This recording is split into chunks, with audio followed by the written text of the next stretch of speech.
તો નમસ્કાર મિત્રો, આપના ધારાસભ્ય શ્રી ચેતુરભાઈ વસાવા જેલમાંથી હવે છૂટી જવાના છે એવા સોશિયલ મીડિયાના માધ્યમ દ્વારા આપણને સમાચાર મળી રહ્યા છે. અને ચેતુરભાઈ વસાવાને જે ખોટી રીતે જેલમાં રાખવામાં આવ્યા છે તે ડેડિયાપાડાના જે લોકો છે તે સરકારથી ગુસ્સે છે અને તે સંજય વસાવાથી બહુ જ ગુસ્સે છે. કેમ કે સૌથી મોટો હાથ જે હોય ચેતુરભાઈ વસાવાને ફસાવવામાં તો એ સંજય વસાવાનો જ છે તેવું લોકો દ્વારા કહેવામાં આવે છે.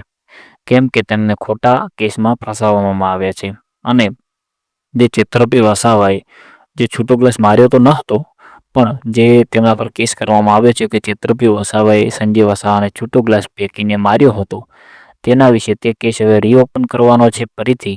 અને તે હવે ચેતુરભાઈ વસાવાને ડેડિયાપાડા કોર્ટમાં લઈ જવાના છે. કેમ કે આટલા જ દિવસ તો ચેતુરભાઈ વસાવા વડોદરા સેન્ટ્રલ જેલની અંદર હતા અને જે વડોદરા હાઈકોર્ટની અંદર તેમનો કેસ ચાલી રહ્યો, પણ ચેતુરભાઈ વસાવાને હવે ફરી ડેડિયાપાડામાં જે કોર્ટ છે તેની અંદર ચેતુરભાઈ વસાવાની સુનાવણી થવાની છે અને તે હજી સુધી તારીખ કોઈ નક્કી કરવામાં આવી નથી કે કઈ તારીખે ચેતુરભાઈ વસાવાની સુનાવણી હશે.